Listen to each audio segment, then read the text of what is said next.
Yo, what's good everyone? Welcome back to the channel. Today I'm going to be breaking down the Nhl Dfs slate for Tuesday, February 7th. We got ourselves another 6-game slate here tonight, where I'm going to go through a couple of my favorite line stacks, some of my favorite individual plays, and some of my favorite value plays, and of course we'll wrap up today's video talking a little prize picks. With that being said, let's dive into my spreadsheet here. And we're going to kick things off here like we always do in the top left-hand corner with those highest implied game totals, where you can see 3 of these games are coming in with an implied total of 6.5 goals, 2 games coming in at 6 goals even, and then this game between the Kraken and Islanders coming in at 5.5.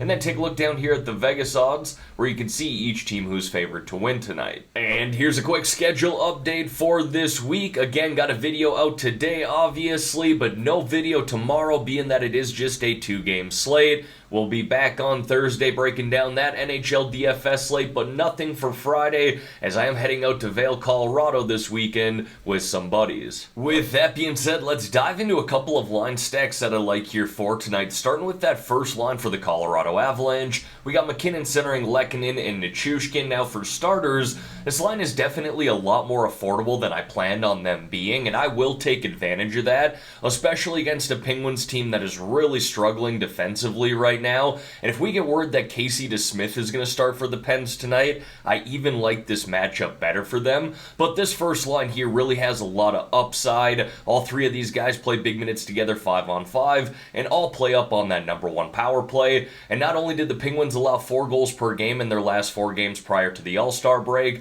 but they really struggled on the penalty kill as well, hitting at just a 70% rate. And then a cheaper line stack I like here tonight is that first line for the Detroit Red Wings. We got Larkin centering Bertuzzi and Raymond. And I got a solid matchup at home here tonight against the Edmonton Oilers. I will say the Oilers played some fantastic hockey in January, their best hockey of the season, but this is still a team that's given up 3.22 goals per game this season, with a penalty kill that's hit at just a 75% rate. That's the 9th worst in the NHL. Now Larkin is currently the only one playing up on the number 1 power play, whereas Bertuzzi and Raymond are playing down on the 2nd, but Raymond really started to find his game prior to the All-Star break. Bertuzzi has kind of struggled this year. If you wanted to swap off of him for someone like Mo Seider, who I got listed below as a defenseman, I have no problem with that whatsoever. Now folks, before we dive into some of my favorite individual plays here, if you could like this video and subscribe to the channel, I would greatly appreciate that.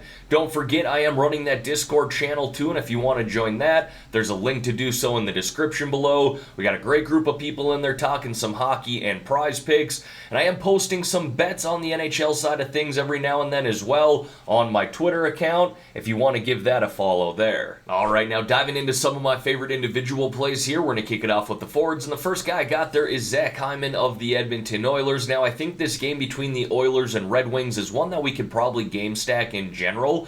The Oilers are very expensive to roster, especially guys in the top 6 or on that number 1 power play, but the Red Wings themselves are pretty damn affordable, allowing you to do a game stack here. Now Hyman, I tend to go with him over McDavid and Draisaitl, even though I think both of those guys are fantastic plays, because Hyman is the cheapest of the 3, but really has all the opportunity in the world to get on the score sheet just like those guys. He's done exactly that this year, 60 points in 49 games, and played some great hockey heading into the All-Star break, having racked up 8 goals, 10 assists, 18 points in his last 10 games, 4 goals coming on the power play, while averaging 4 shots on net per game. Now, if you watched my video yesterday, I highlighted that first line of the Tampa Bay Lightning with Braden Point, Nikita Kucherov, and Steven Stamkos against the Florida Panthers, and while Kucherov scored in that goal and Point assisted on that, it was really Matthew Tkachuk and the Panthers that took control of that game and really dominated for what it's worth.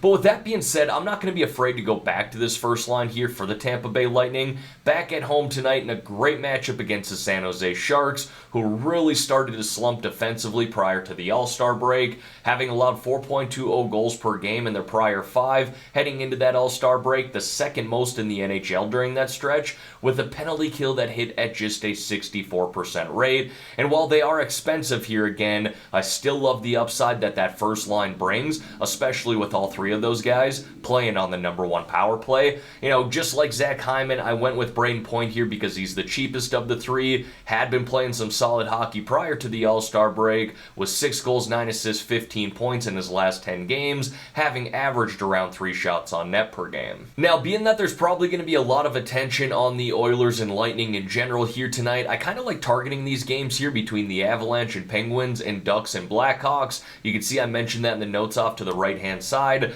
I believe that Crosby's line is going to match up against McKinnon's line, so I kind of like going to the second line here for the Penguins with Malkin, Rust, and Zucker. You could even do a little mini stack with Zucker and Rust, being that both of those guys play on the number 2 power play.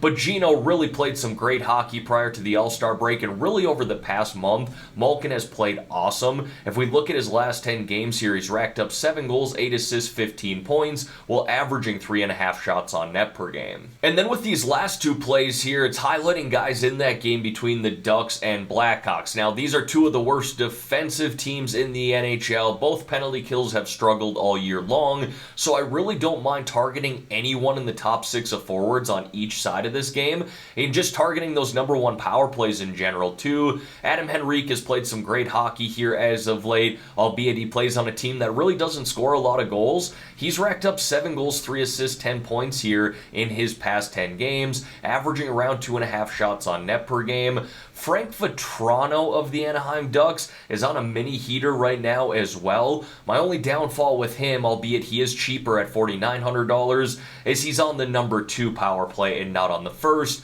like Adam Henrique. So I went with Henrique here, but like I said, really anyone in the top 6 for the Ducks or the Chicago Blackhawks, I don't mind in this game tonight, which would include Max Domi. It looks like he's going to be on the second line and number 1 power play tonight, but Chicago have not updated their lines here since the All-Star break, so that's something we're going to want to keep an eye on here tonight prior to puck drop. Now, moving over here to the defensemen, and all 4 guys that I have highlighted on the spreadsheet here today really have similar roles. Guys who play 22, 23 plus minutes per night, play on their team's number 1 power play, and play on the penalty kill. And I'm really just trying to target and stack them up with forwards on the same power play. We got Seth Jones here of the Chicago Blackhawks. Great matchup at home against the Anaheim Ducks, a team that's taken the 2nd most minor penalties in the NHL this year and have the 3rd worst penalty kill. Victor Hedman, I talked about that matchup at home against the San Jose Sharks, who have really struggled defensively here as of late. We got Mo Seider going up against Edmonton. Highlighted that matchup earlier as well. A team that's hit at just a 75% rate on the penalty kill this year, the 9th worst. And then Cam Fowler there on the other side of that game between them and Chicago.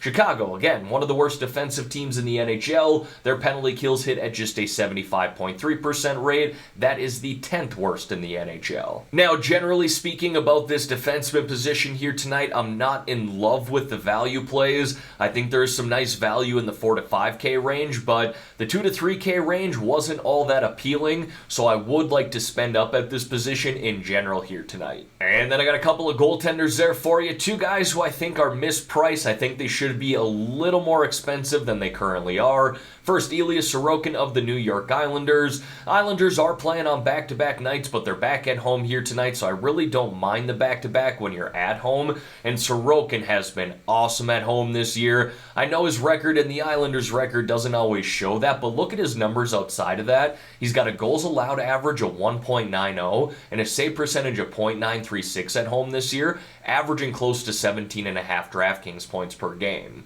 And then UC Soros of the Nashville Predators.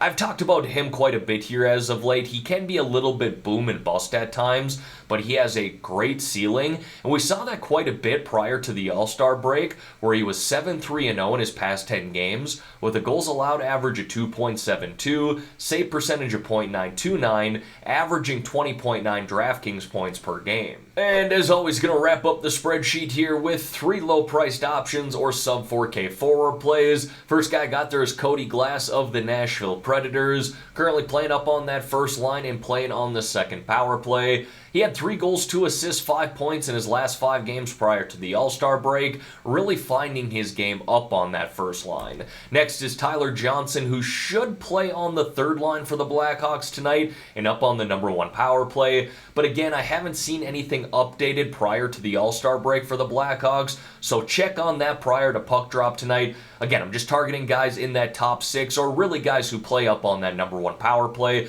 considering how much the Ducks have struggled on the penalty kill this year. And Tyler Johnson, for what it's worth, I know he's returning from IR, but he does have 5 goals, 9 assists, 14 points in 22 games this year. And then Mikey Eismont there of the San Jose Sharks is currently playing on that second line in number 2 power play. Look, I watched both of his games prior to the All-Star break where he looked fantastic. I mean, really dominating play. And in those 2 games, he had 2 goals, 2 assists, 4 points, with 10 shots on net, hitting 23.5 and 25.8 DraftKings points, crushing value at his current price. And then to wrap up this video here, I want to talk a little prize picks with you guys, but again, as I record here this morning, they do not have the full set of picks out. That's been a reoccurring theme we've seen all year long, but that's okay because you guys know my strategy anyway. I go through these picks individually, do my research, and then let you know my final picks in a comment below on this video, and I'll be sure to pin that comment as well. But don't forget, I am posting those picks in my Discord channel too, and if you want to join that, there's a link to do so in the description below. Now, for those of you who have not signed up for Prize Picks yet, but you want to get in on this action, no better time to do so because right now, the NFL is offering a free pick with Patrick Mahomes. He legitimately needs 1 yard in the Super Bowl, and you cash out on that pick, so take advantage of that while it's available here this week. You can see it's going to run through probably right before kickoff, if I had to imagine. I cannot reverse engineer 108 hours from when I'm recording, but I have to imagine it's right near kickoff. Now, on the NHL side of things here, you can mix in some NHL plays with Mahomes, but the biggest thing here is if you have not signed up yet, but you want to do so, I got a promo code that you should definitely take advantage of. When you're signing up, use my promo code GRIFF.